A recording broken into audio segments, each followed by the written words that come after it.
Welcome back to GBGuns. This is the second of two new Walthers released February 2021. Tabletop review field strip coming up next.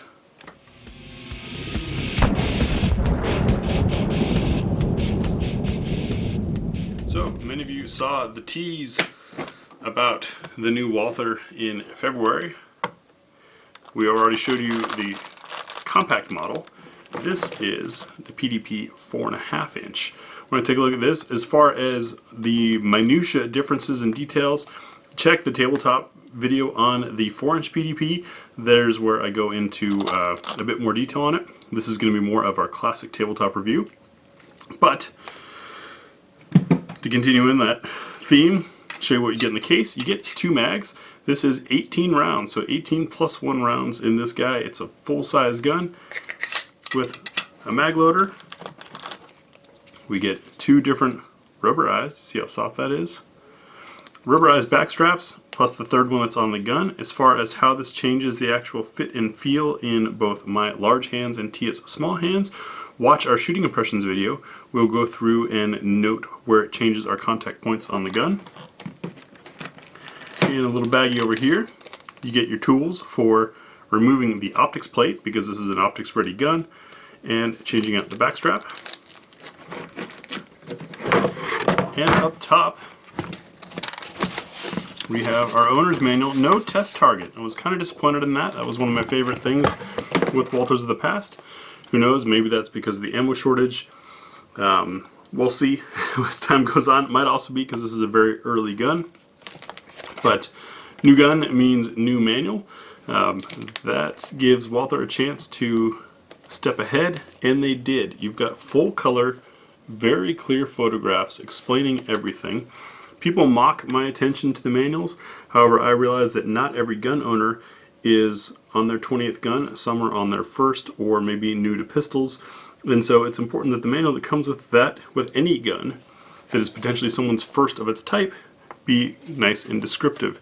And this manual is as well. As I pointed out in the 4-inch video, something that I thought was kind of entertaining and very German of this. Right there. Adjusting the pistol to its user. So German.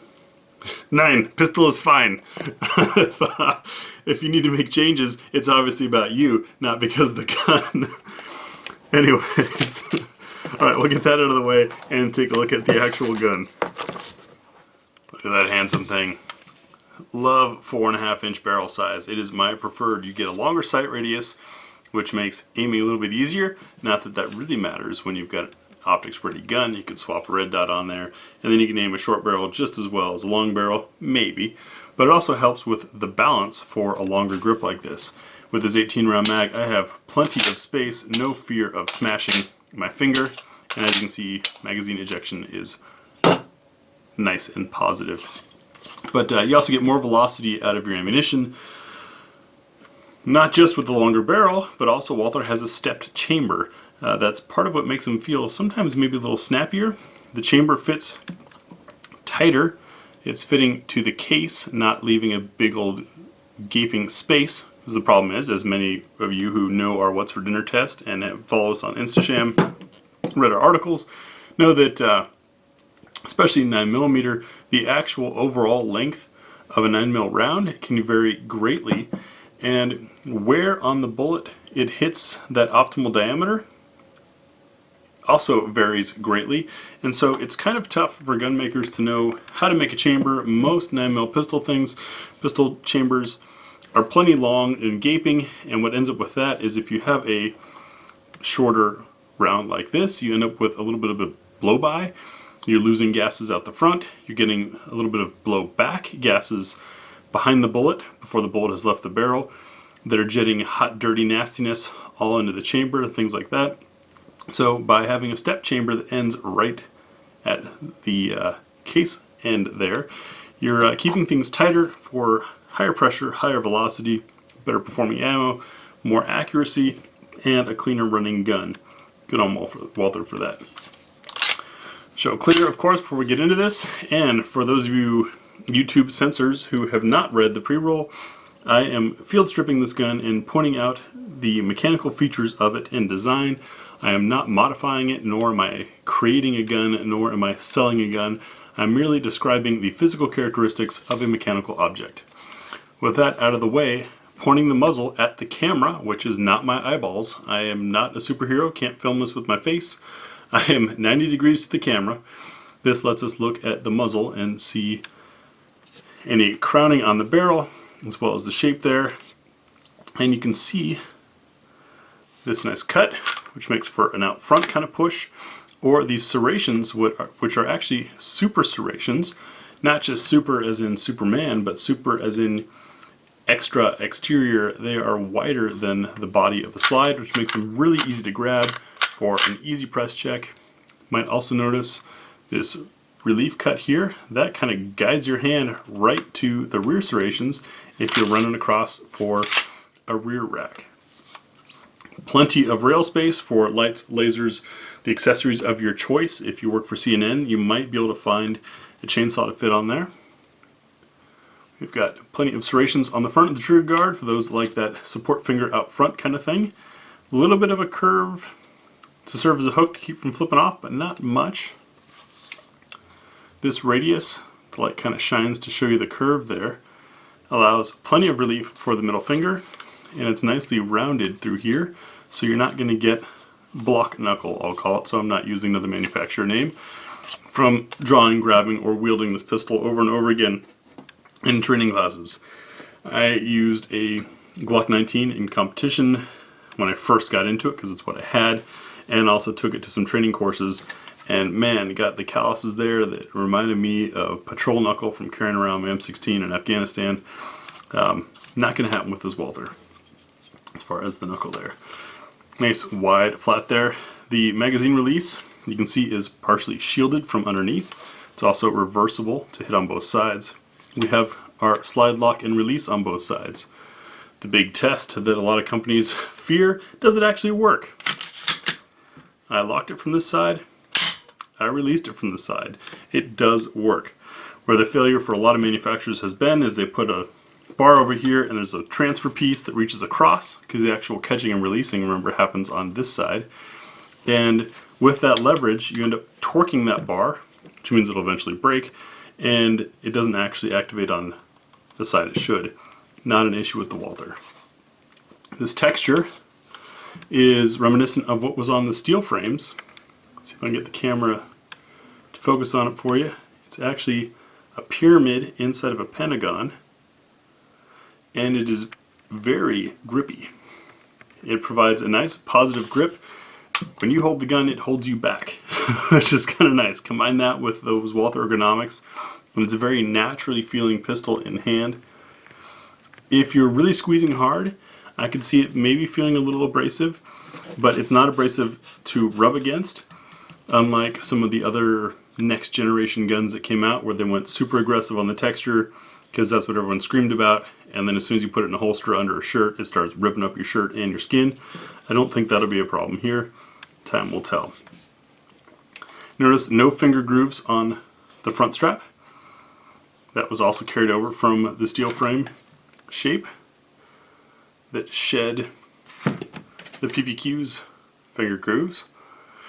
The PPQ's finger grooves worked for me, but that's a very personal perspective. Depending on your finger size, I had problems with other guns where fingers didn't quite fit the groove. You end up slightly off groove, and the gun never fits your hand well. Not an issue with that gun. You can see these raised pieces here from the shadow. Get the light manipulated right. Those kind of fill the gap in your palm to give you a nice full feel and give your fingers a place to rest between for a nice grip. My support hand and trigger finger rest nicely in these grooves here, which work as a memory point and guidance spot, so that's nice. The trigger. This is their personal defense trigger, or yes, I believe that's the name of PDT. I wasn't sure if that was just a rebranding of what was in the PPQ or not, but I'll show you. Comes to a wall, breaks. Reset's just about as short. It kind of kicks you forward. It's got a very positive reset. You can see that how much that trigger wants to be forward again. Right, it is a nice trigger that is stageable and prep for precise aim, or you can pull right through, and if you watch the muzzle of the gun, I can pull right through without causing dip on the gun. Which means it's a great trigger. I'm expecting excellent accuracy out of this. We do have a little slide to frame, side to side play up here. How much that'll make a difference on the range, we'll find out when we get there. The optics plate is a tricky spot. So, as those of you who have gotten into red dots, I'm sure have realized, there are 3, maybe 4 main styles of mounting that the dozens and dozens of red dot makers choose from when they create a red dot, or they're like Trijicon or Loophole and decide to make their own thing. The struggle is you get an optic that you can afford, that you like, whatever your choice is, and then finding a plate to adapt that to it. One route that Walther used in the past with, say, like this Q5 steel frame, is the gun comes with 3 plates. That requires making 3 plates. That requires charging the customer for those 3 plates, me using one of them, and the other 2 plates sitting in the box forever in case I maybe ever change dots. Kind of a pain in the butt. So what Walther's doing with the PDPs is you will get a voucher that you can send in for the plate of your choosing to match the dot that you have or intend to buy. I think that's pretty smart, helps keeps the price down. I believe the MSRP on these is targeted at $650 at launch. We'll see where it goes from there, but that is very fair for a duty-sized gun, German-made, Walther name and quality. Back to the rest of it. Here's our backstrap shape. Notice it's a little more of a natural curve than we've seen in the past. This is one of the 3 backstraps. Once again, we will go through the other 2, how they fit my hand, how they fit Tia's hand, in our shooting impressions video. Plenty of gentle radius up here to make sure that it's not going to be beaten on your knuckle, and a little bit of overhang back here to help provide extra protection from the slide in case you've got a limp wrist or hot load fire when you don't have a full grip on it. Should provide a little more protection. Slide to frame fit back here. Once again, a little bit of side to side, no up and down. Curious to see how that affects accuracy. Our sight picture is 3 dots. You notice those rear dots being on the inside there seems kind of weird, and it looks like it's sort of floating in the box there. That's because this rear sight is completely adjustable. And the tool for that is in the case. So props to Walther once again for having a gun that comes ready to adjust to your needs. So depending on what load you prefer shooting, you can adjust your sights, or if you're one of those, this gun always shoots low left for me, rather than fix your shooting, you could try adjusting the sights. Anyways, a little bit of humor there. Next we'll field strip the PDP and take a look inside the gun.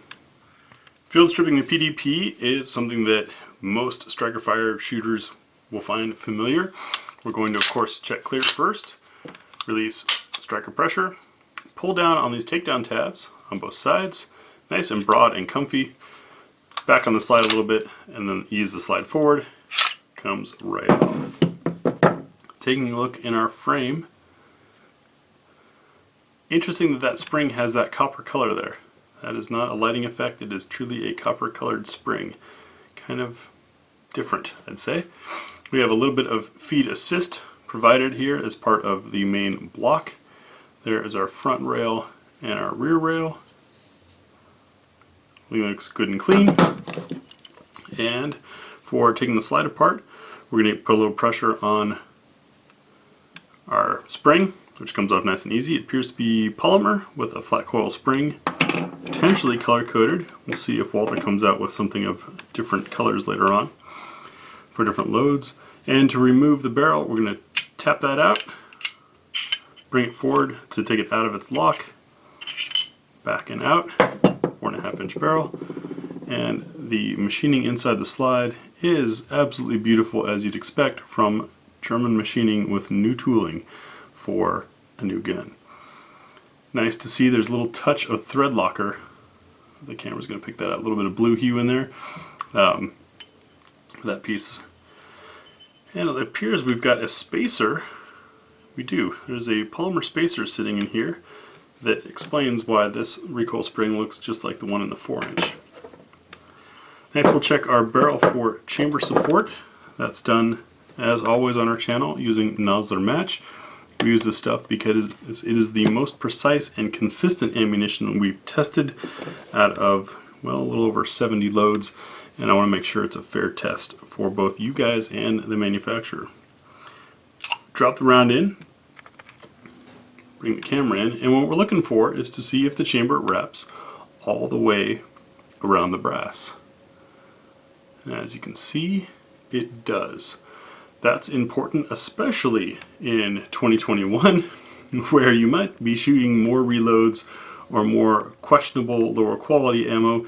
Even some of the famous makers might have cut their standards a little bit to keep up with demand.